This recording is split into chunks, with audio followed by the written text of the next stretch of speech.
بسم الله والصلاة والسلام على رسول الله. كيف الحال جميعا؟ أنا عارف إنه عندكم اختبار بكرة، إن الله يوفقكم إن شاء الله. مشان هيك ما حطول عليكم. أعتقد الموضوع ماكسيموم حياخد 40 دقيقة لو مو أقل. فحتى نبدأ، قولوا لي كيف الصوت والصورة.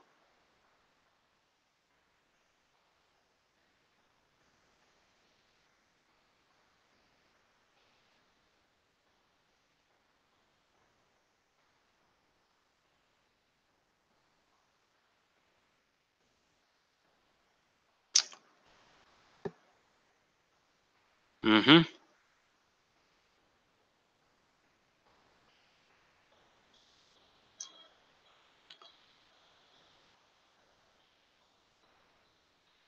طيب ممتاز. آه مو موجود. كيف مو موجود؟ اسمه بريمد.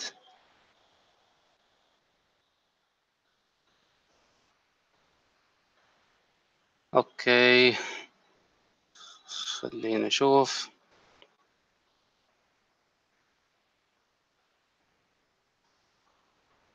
تو بوينت فور.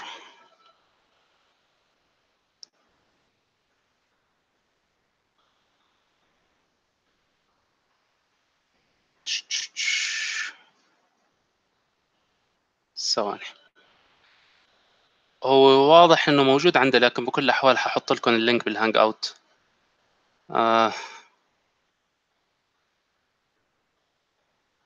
تفضلوا.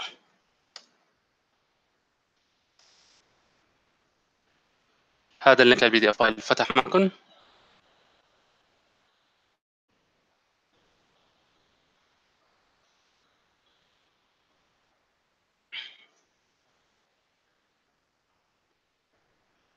ممتاز.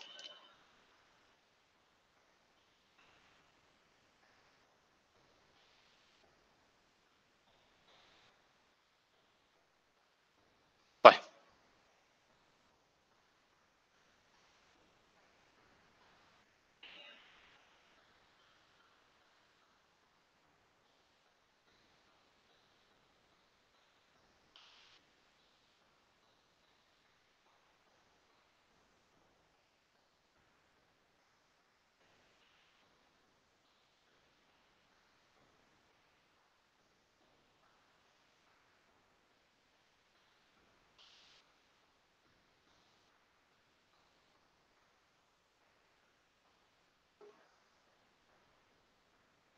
طيب ممتاز.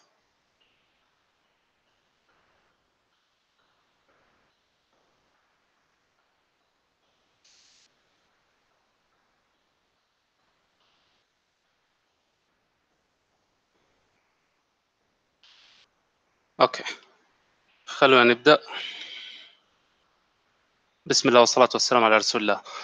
في بعض المواضيع وصلتني عن طريق قتيبة، طلبت انها تنشرح قبل الميد، لانه مو مشروحة بالسلايدات المسجلة من العام الماضي. فنبدا بدون تاخير. starting with flora. What is flora, or what are floral not pathogens, floral microbes? These are commensal bacteria living in our bodies without causing harm. So what does it mean to say commensal? Commensal, when two organisms are living together, one of them is getting benefit from the other without causing harm, and the other organism is indifferent to the relationship. Indifferent meaning not getting benefit and not causing harm. So wouldn't you say that it's better to call our relationship with the flora symbiotic? Symbiotic means relationship between two organisms. Each one of them is benefiting from the other. So although commonly flora present in our bodies is called commensal or described as being commensal, I would argue that the term symbiotic is better to be used. Okay, most of the flora is present in the GIT. Not only in the GIT, we have a flora on our skin, in the mouth, meaning upper GIT, in the respiratory tract, but most of the flora, more than 90%, is present in the GIT. Some locations, however, in the body, by definition, should not have flora, meaning should be sterile, especially the urinary tract. Bacteria present in the urinary tract or urine, meaning bacteriuria, is never normal. Okay. When can we have a sterile GIT, meaning GIT, which is the location in which most of the flora present, when it could be or it could be sterile, not having flora. In the stomach and proximal intestine, mostly they are devoid of flora. Why? Because of the secretions, gastric, pancreatic, and biliary secretions. All these secretions prevent flora from flourishing. Also, the fetal GIT, meaning babies before being born, they do not have flora in their GI tract. Okay, when do we have GIT colonization? When flora colonize the GIT directly after birth, directly postnatally. And the factors that determine the quickness by which we get colonized by the flora and the composition of our flora are many, including the mode of delivery, C-section versus vaginal delivery, the overall hygiene, medications or diet taken by the baby, all that affect the rate and composition of flora acquired by the newborn. Also, as we move distally in the GIT, we will have more flora, up to 10 to the power of 12 per gram colonic content. So can you imagine that? Every gram of colonic content, in other words, feces, can contain up to 10 to the power of 12 bacteria. And in the GIT alone, we have over 1,000 species of bacteria. And these bacteria are by definition flora. They are commensal. If they are present in the normal location and normal proportions, they do not cause any disease. To the contrary, they are actually beneficial. So what are flora? Are commensal or symbiotic bacteria that are present in our bodies, mostly in the GIT, and they colonize the GIT after birth. What are the factors that affect the development of flora? The BMI, the body mass index, they have found that obese people have different floral composition. They have a different ratio of Firmicutes to bacteroides. Firmicutes is actually a bacterial species, a gram-positive bacterial species, and bacteroides gram-negative bacterial species.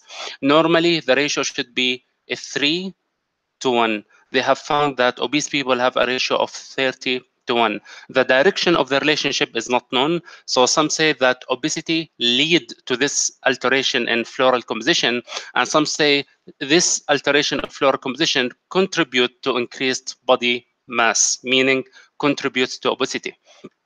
How contributes to obesity? Alteration in this ratio will make the bacteria in the gut, the flora in the GIT, more efficient in digestion. As we will know later, bacterial flora in the GIT contribute to the process of digestion absorption.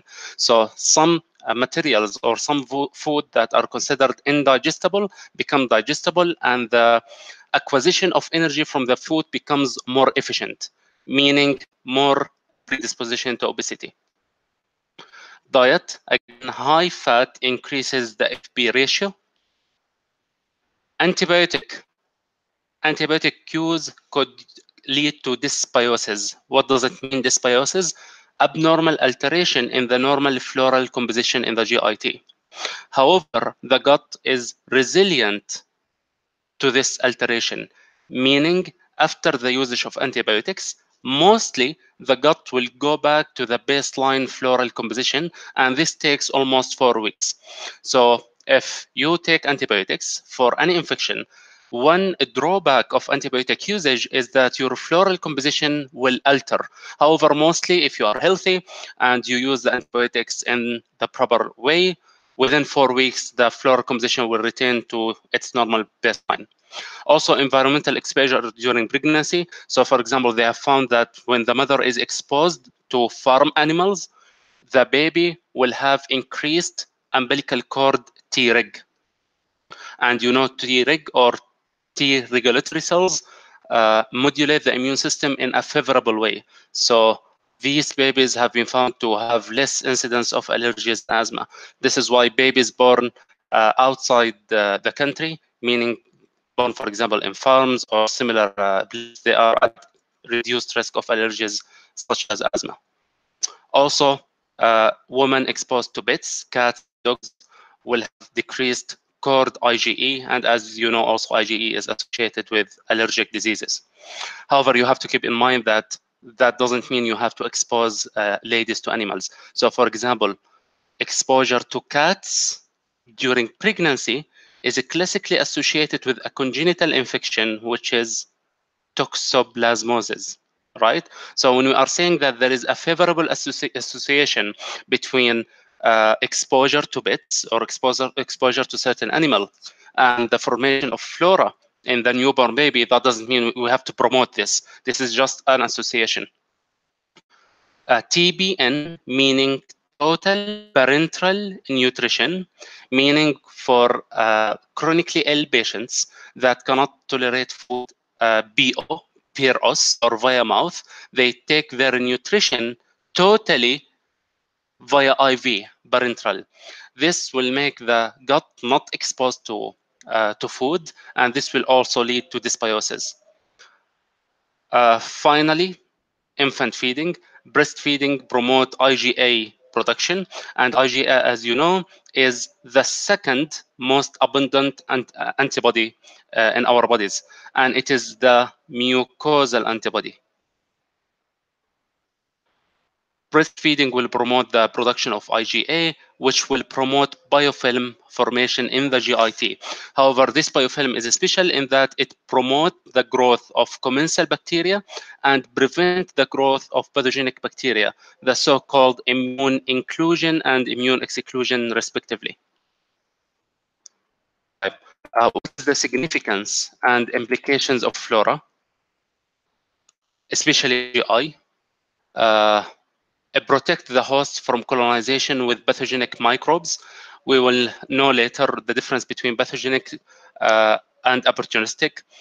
Pathogenic microbes are microbes that are always disease-causing, regardless of the immune status of the patient. So they protect the host from colonization with pathogenic microbes. So there is a space.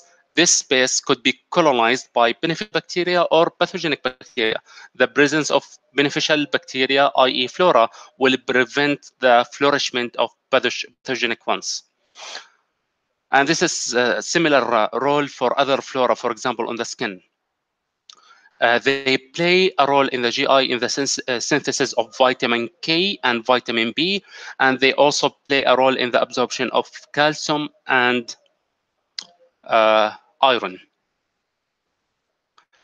They participate in immune system development and are implicated in the hygiene hypothesis.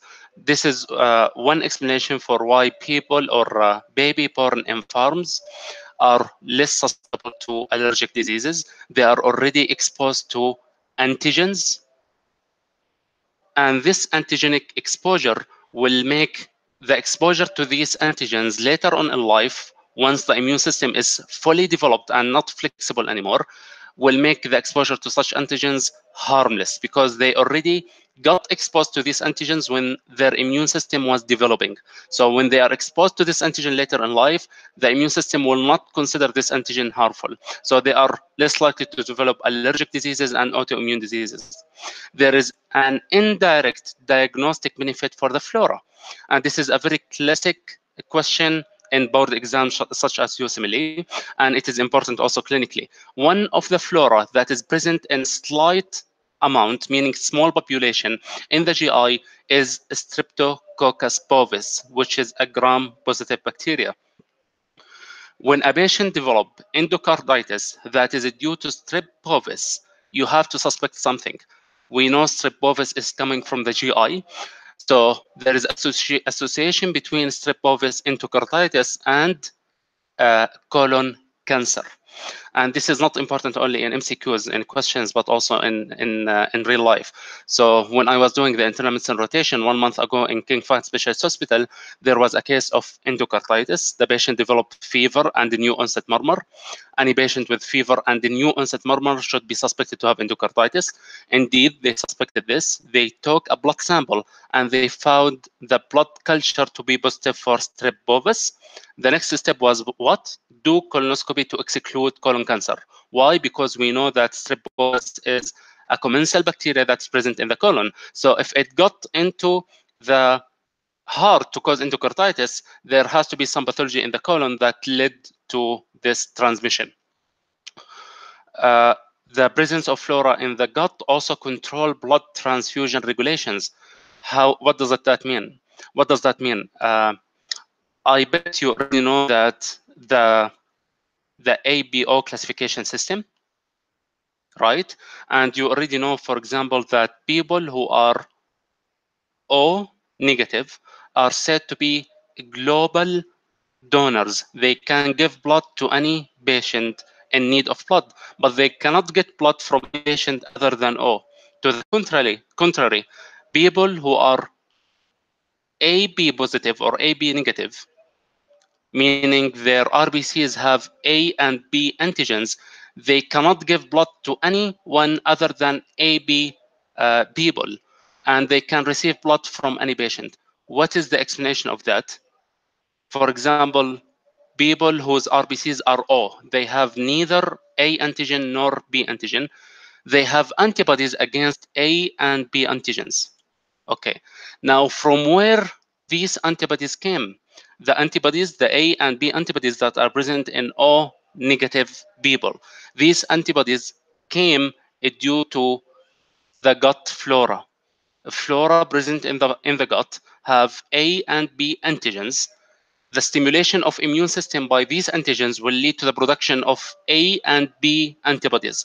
This is why O negative or O positive individuals cannot get blood from people other than O positive or O negative, or from people that don't have any blood group other than O positive or O negative. طيب. There are associations and implications between the flora and diseases. When the flora is abnormal, meaning dysbiotic, these diseases include asthma, IBD, inflammatory bowel disease, colon cancer, as we explained, and C. diff, colitis, and even HIV disease course. For the last two implications, we will go through them later. And also, there is a special relationship between gut flora and HIV latency, which we will mention towards the end of the presentation. Right. Since the midterm, to my knowledge, is MEQ, not MCQ, you might be asked to list the benefits or the advantages of gut flora. So this is a table listing the functions or roles of gut flora. So try to know a few by heart so that if you ask such a question, you can enumerate them quickly.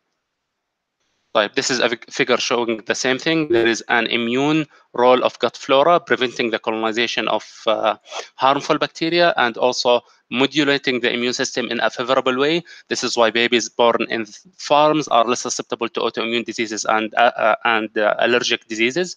They assist in the production of vitamin K and vitamin B. They assist in metabolism, for example, absorption, for example, absorption of iron and calcium. They have a possibly bidirectional relationship with obesity, and they contribute to inflammation. This is why there is a strong correlation between dysbiosis, abnormal alteration in flora, and inflammatory bowel diseases. For the last relation here with autism, I did not read this correlation from any authentic source, so I will not comment on this. I found this figure on Google, so I cannot depend on what's written here. But for the other correlations mentioned in the figure, I'm sure they are true.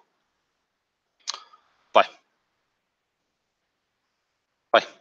What is the difference between pathogenic and opportunistic? For any infectious agent, be it bacterial, viral, fungal, or parasitic, we can classify this infectious agent into pathogenic or opportunistic. Pathogenic is an infection that can cause disease in virtually any susceptible host, regardless of the immune status. So even if the host is not immune compromised, is not immune deficient, the pathogen can cause disease. And this is called pathogenic pathogen or pathogenic infection. Example of that is a Streptococcus pneumonia, which is the most common cause of pneumonia and the most common cause of meningitis and the most common cause of otitis media. So this pathogen is the most common cause of many infections that happen in many immunocompetent people. So it is a pathogenic bacterium and not opportunistic. Another example is the Staph aureus, which is also the most common cause of non-gonococcal arthritis and the most common cause of osteoarthritis. So these are pathogenic. They can cause disease even in the presence of normal immune system. For opportunistic infections, they are infections that almost never cause disease in immunocompetent individuals. They cause disease only if the individual is immunocompromised. An example of that is pneumocystis jirovecii, which is a classic cause of pneumonia in HIV patients. What are the states that cause susceptibility to such opportunistic infections? Any state that lead to immunosuppression. For example, old age. The older we get, the weaker our immune system becomes. Cancer patients, because mostly cancer patients will get chemotherapy. Post-renal transplant patients, which will get immunosuppression. Patients that are taking steroids. Diabetic patients, diabetes is a state of immunosuppression, a relative state of immunosuppression. So these individuals are susceptible to infections that other people wouldn't be susceptible to. Okay. Could normal flora cause infection? Yes, they could, and the infection could be pathogenic or opportunistic. When they can cause infection, if they are present in an abnormal location or in an abnormal proportion, meaning when they overgrow. So for example, E. coli is normally present in the GIT. So it is normal flora present in the GIT. However, at the same time, it is the most common cause of UTI, the most common cause of urinary tract infection. So E. coli, the same bacteria, is a flora in the GIT, but whenever present in the UT, urinary tract, it is considered pathogenic. And this is actually one cause why UTIs are more common in females than in males. If you already took that, for example, in the infection rotation elective, you know that the most important reason why UTIs are more common in females is the length of the urethra. The urethra is short in females. This is why bacteria can more easily ascend up the urinary tract. Another cause is the proximity between the urethral orifice and the anal orifice in females. Because of this proximity, E. coli, which are present normally in the GI, can go to the urinary tract and cause infection. Also, when they overgrow the flora, when they overgrow, meaning when they are present in abnormal proportion, they can cause infection. Classic example is Clostridium difficile, or C. diff in short. It is present in small population in the GIT, meaning in small numbers. So they are normally present as normal flora in the GIT. However, when they overgrow, they can cause a disease called pseudomembranous colitis. And this is also a common example of when flora can cause disease. And the usual cause of this overgrowth is antibiotic use. A useful mnemonic for this point that commonly show up in exams, maybe not in your upcoming exam tomorrow, but in general in exams, is CMV. If you already know what CMV stands for, this mnemonic will be helpful. Otherwise, it is not. CMV usually stands for cytomegalovirus. Can here associated with another thing, CMV, C. difficile colitis is caused by clindamycin. The most classic antibiotic that causes C. difficile when used is clindamycin, which is an antibiotic that is usually used for anaerobic bacterial infections. The first-line treatment of C. diff, which is caused usually by clindamycin, is metronidazole, and the second line is vancomycin. Anyway, this is not important for you. What's important for you is how C. diff, as a normal flora, can cause infection. Okay. Finally, in regard to flora, what is the difference between colonization, infection, and disease? Colonization is the growth of microbes in general. Infection is colonization by pathogenic microbes. So, for example, E. coli are normally present in the GIT. So we would call that colonization. However, when it is present in the UTI, when it is present in the UT, in the urinary tract, we would call it infection. Why? Because it is abnormal colonization in an abnormal place. So abnormal colonization with or without invasion is called infection. Every infection is a disease. No, this is a misconception. Disease is when there is consequence to infection. When infection is consequential, meaning when we have symptoms, when we have tissue damage. So for example, when we have asymptomatic bacteriuria, this is an infection. When we have symptomatic bacteriuria, meaning clinical urinary tract infection, this is a disease. So our flora colonize our guts. However, we do not call this infection. Exposure to mycobacteria, for example, could cause pulmonary infection. However, this infection, when it becomes symptomatic, we call it tuberculosis, meaning the disease. This is why this classic diagram causes confusion, the difference between infection and disease, TB. Anyway, this is not relevant for you. It's just to demonstrate the difference between infection and disease, which are used falsely interchangeably. They are different. Right. Probiotics, prebiotics, and symbiotics. From the objectives that I got, you are requested to know only probiotics. So what are probiotics? These are supplements of living microorganisms that function to inhibit pathogen adherence to the mucosa, i.e. artificially delivered flora. Okay, and these are some examples if you are asked to list a few in the exam. What are prebiotics? Prebiotics are components that are resistant to gastric acidity, meaning they can get into the GIT, the distal GIT, and they are resistant to hydrolysis and absorption by the upper GIT. So they can get into the GIT and stay in the GIT. What do? They stimulate the growth of microbial species that are beneficial to the host's health. Meaning probiotics are living microorganisms given artificially, while prebiotics are components that promote the intrinsic growth of flora. Symbiotics is the terminology that is given for supplements that contain both pro and prebiotics. Do not get yourself confused. What you are required to know is probiotics, artificially delivered microorganisms that function as flora or very close to the functions of flora. What are the significance or beneficial effects of probiotics? Again, you might be requested to list a few benefits of probiotics: improve the intestinal, epithelial, and mucosal barrier functions, i.e.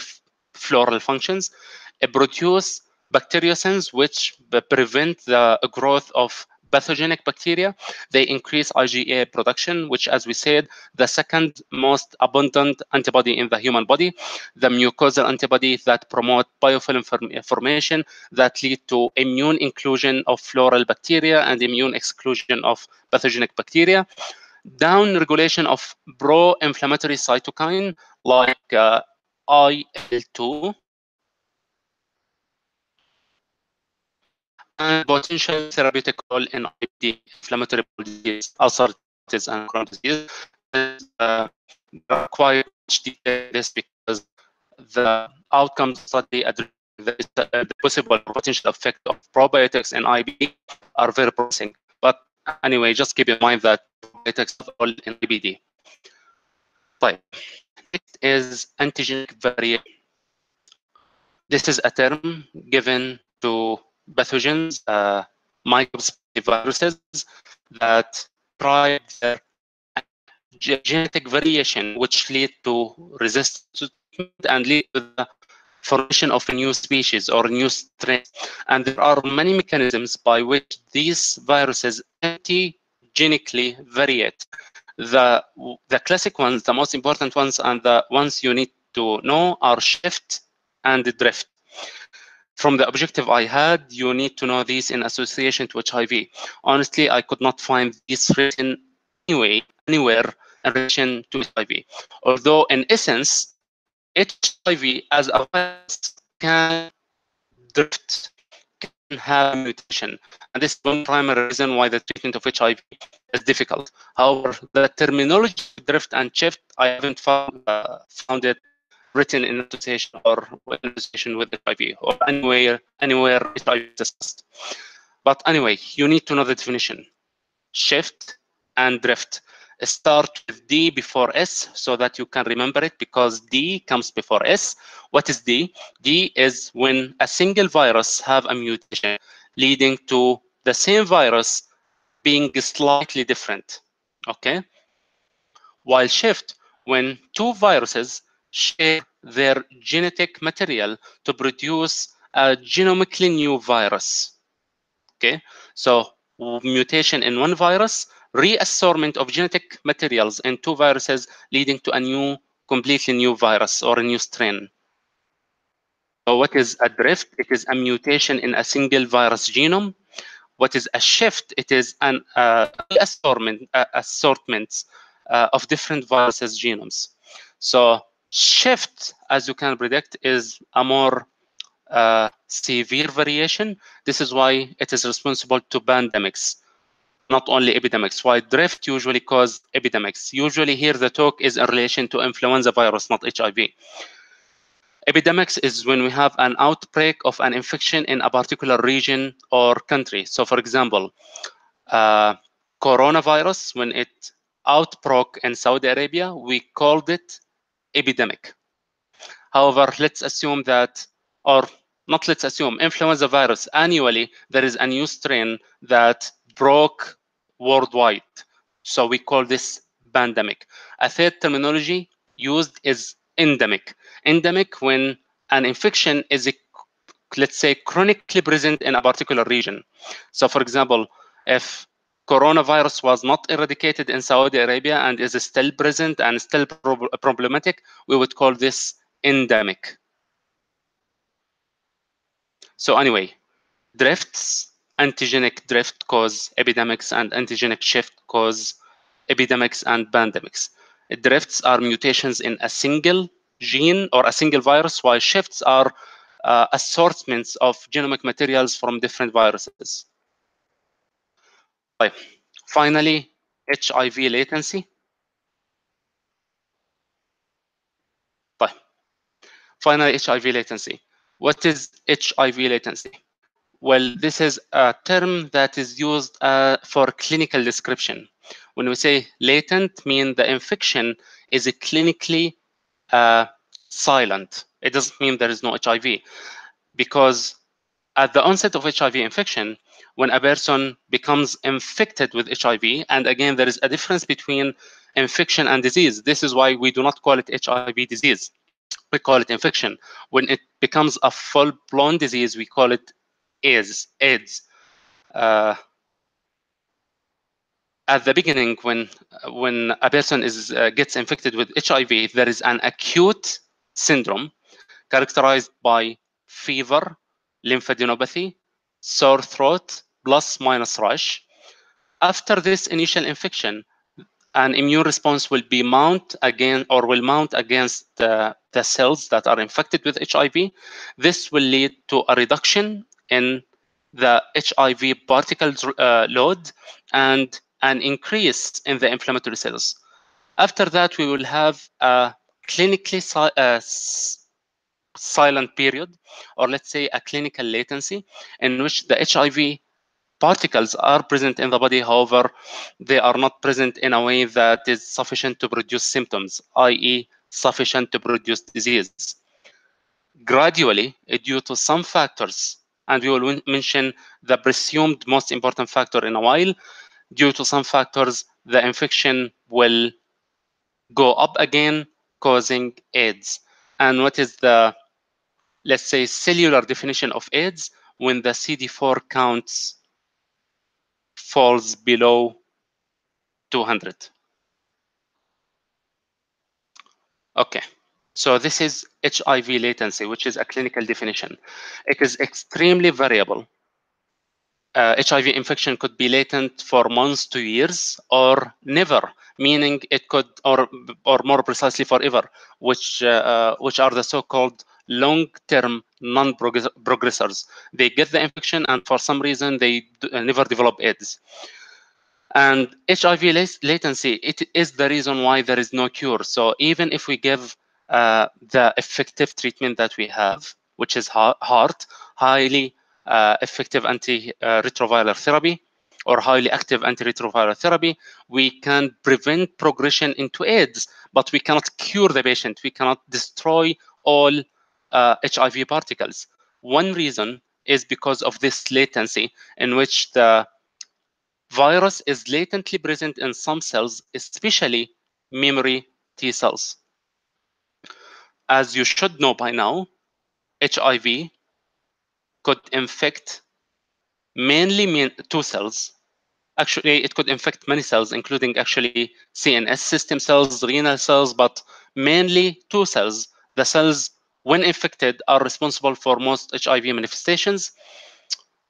These cells are monocytes and T helper cells, right? The difference between the two is that monocytes have the co-receptor of CCR5 and T helper have CXCR4. With the monocytes, we have the memory T cell. And this is why I'm mentioning this here now. Okay? Because I do not remember mentioning this in the previously recorded slides. Monocytes and memory T cells only have the CCR5 receptors, while the T helper cells have the CXCR4 receptors.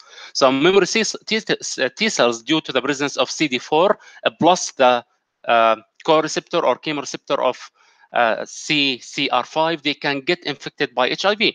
They will get infected, go to the bone marrow, reside there, be away from the treatment, and whenever the environment is adequate, or the environment is ready for a breakdown again of the infection, they will release HIV particles and the patient will end up developing AIDS. On the molecular level, it is mainly related to the fact that in the absence of stimuli, the HIV genome that is integrated in the host cell is inefficiently transcribed.